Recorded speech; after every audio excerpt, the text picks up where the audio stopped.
मैं Keshavnath your travel journey के दर्शकों के लिए आकाश तत्व चिदम्बरम नटराज मंदिर में आपका स्वागत करते हैं। मंदिर अति विशाल है और आज्ञा चक्र और सहस्त्रार चक्र को शुद्ध करने जैसा है। यदि कोई मानसिक बीमारी जो आकाश तत्व का द्योतक है ऐसा शरीर में हो तो इस मंदिर में आप दर्शन करिए। नित्य सुबह शाम भगवान से अनुनय विनय करिए, आपको ज़रूर लाभ मिलना चाहिए, ऐसा हमारे सदग्रंथों में लिखा है। तो आइए आपको मंदिर के बारे में बताते भी हैं और संभव होगा तो दिखाते भी हैं। चिदम्बरम मंदिर शहर के मध्य में स्थित 40 एकड़ के क्षेत्र में फैला हुआ है। भगवान शिव नटराज स्वरूप में और भगवान विष्णु गोविंदराज पेरुमल के रूप में मंदिर में विराजमान हैं। यह मंदिर अति प्राचीन और ऐतिहासिक मंदिर है।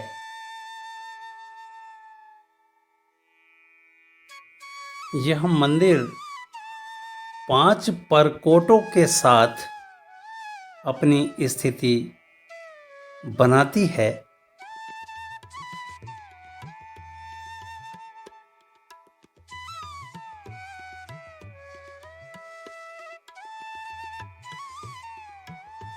मंदिर में 4 द्वार है।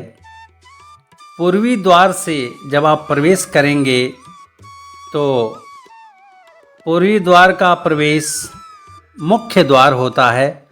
साथ ही साथ जैसे ही आप प्रदक्षिणा पथ पूर्वी द्वार के बाद करना चालू करेंगे तो दक्षिण द्वार आएगा, फिर पश्चिम द्वार आएगा और फिर उत्तर द्वार आएगा और फिर वापस पूर्वी द्वार पर आप आ जाएंगे। इस प्रकार 4 दिशाओं में 4 बड़े गोपुरम प्रवेश के लिए बनाए गए हैं और 9 द्वार है जो निज मंदिर की तरफ जाता है और इसमें 7 लेवल का प्रवेश है। बाद में 4 मुख्य गोपुरम के बाद पूर्वी गोपुरम में भारतीय नृत्य शैली अर्थात भरतनाट्यम की संपूर्ण 108 मुद्राएं अंकित हैं और जिसको जी भर के हम सभी ने देखा। इसमें 5 सभा मंडप भी है।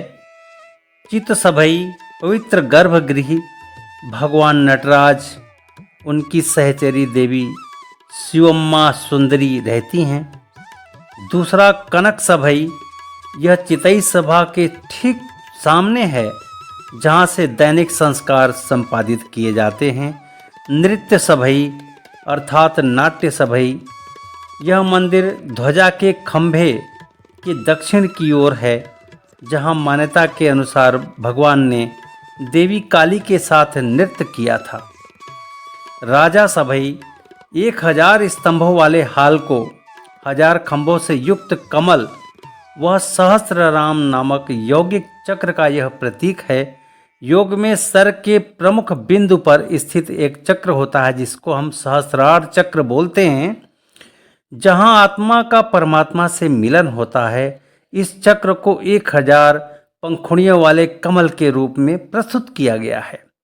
और 5वां सभा है देव सभई, जहां पंच मूर्तियां विराजमान हैं और इनमें गणेश, भगवान सोमास्कंद, आभा उनकी सहचरी के साथ बैठी हुई मुद्रा में हैं, शिवनंदा नायकी, भगवान मुर्गा और भगवान चंडिकेश्वर इसमें देव सभई में प्रतिस्थापित किए गए हैं।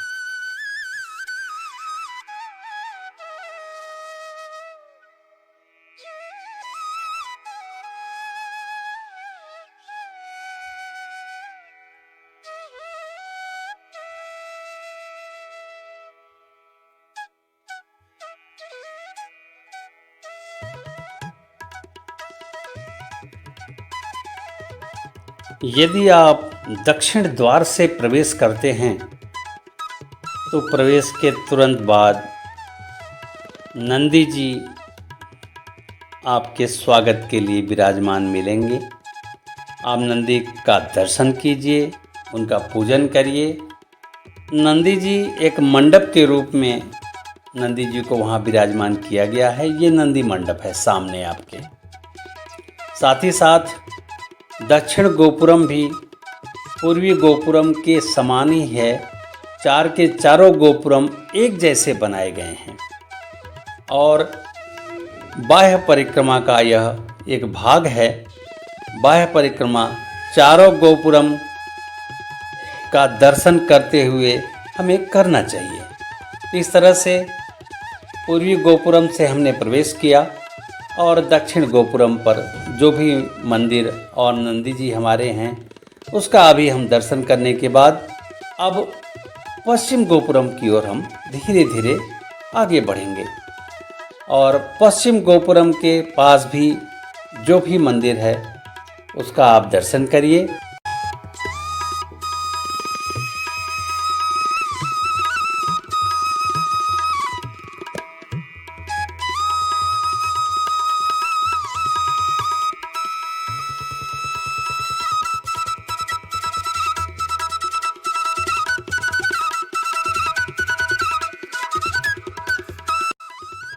ओम नमः शिवाय।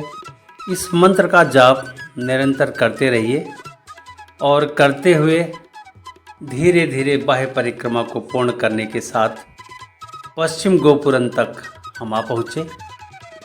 इसके बाद उसी क्रम में आगे उत्तर गोपुरम की तरफ हम आगे बढ़े। आगे बढ़ने के साथ शिवगंगा सरोवर उत्तर गोपुरम के निकट ही है। शिवगंगा सरोवर कभी यहाँ पर स्नान करके लोग भगवान शंकर के दर्शनार्थ जाते रहे हैं, परंतु प्रशासन ने स्नान की परंपरा यहाँ पर बंद कर दिया है। केवल शिवगंगा सरोवर का दर्शन मात्र ही स्नान का द्योतक मानकर श्रद्धालु इस पूरी बाह्य परिक्रमा को पूर्ण करते हैं।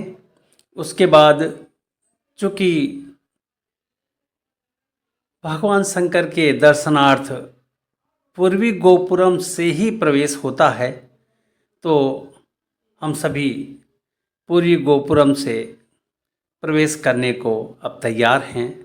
अंदर कैमरा अलाउ नहीं है, इस कारण से अंदर के कुछ दृश्य हम आपको जो सुलभ हो पाएंगे वो दिखाएंगे। ये सामने 1000 पिलर्स का मंडप है और इसी मंडप पर भगवान शंकर ने माँ काली के साथ नृत्य किया था, ऐसा हमारे सद्ग्रंथों में लिखा है। इस बात का प्रतीक है कि अज्ञानता उनके चरणों के नीचे है और उनके हाथ में उपस्थित अग्नि इस बात का द्योतक है कि वह बुराई को नष्ट करने वाले हैं। उनका उठाया हुआ हाथ इस बात का प्रतीक है कि वे ही समस्त जीवों के उद्धारक हैं और उनके पीछे चक्र ब्रह्मांड का प्रतीक है। उनके हाथ में सुशोभित डमरू जीवन की उत्पत्ति का प्रतीक है। इस तरह से ये भगवान नटराज का एक पूरा वर्णन है। और जैसा कि आप देख रहे हैं तो बद्रिकाश्रम, केदारनाथ, उज्जैनी के महाकालेश्वर, जम्बुकेश्वर, एकाम्बरेश्वर, अरुणाचलेश्वर, इस तरह की ये जो पंच महाभूत स्थलम मंदिर है ये एक ही सीध में है। तो इस तरह से भगवान का आपने अभी दर्शन भी किया और हम आपको चित्र के माध्यम से नटराज का दर्शन सुनिश्चित करा रहे हैं। तो बोलिए भगवान नटराज की जय। सभी शक्तियों को समेटकर और इस मंदिर के निर्माण में सबको लगाया और उसके पश्चात स्वयं यहीं पर वो प्रतिष्ठापित हो गए और ओंकार स्वरूप में भगवान शंकर यहाँ पर सबको दर्शन देते हैं। और सबके मनोरथ को पूर्ण करते हैं। इस प्रकार ये पंच महाभूत स्थलम मंदिर एक सीध में बद्रिकाश्रम केदारनाथ से जुड़ता है।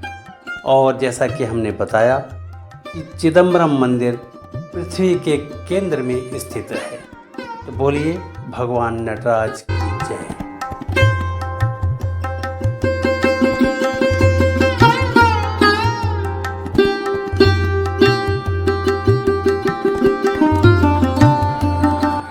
आकाश तत्व, सबसे प्रमुख बात तो यही है कि आकाश तत्व है क्या।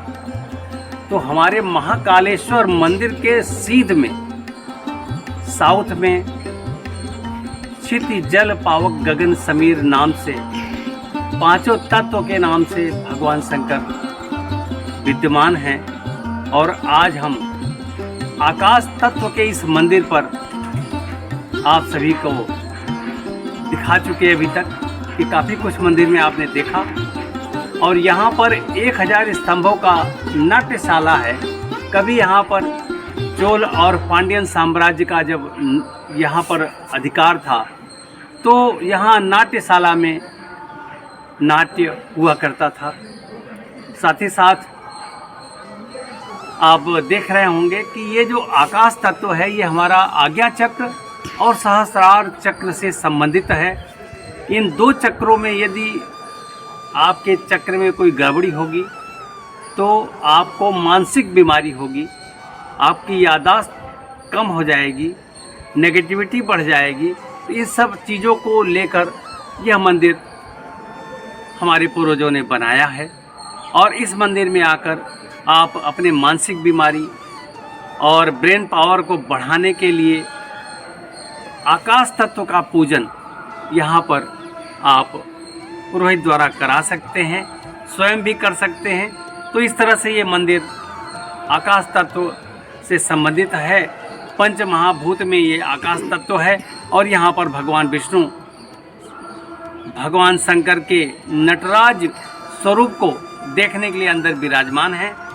इस तरह से नटराज स्वरूप भगवान शंकर का यहीं एकमेव पूरे विश्व में यहीं स्थापित है। तो बोलिए ओम नमः शिवाय।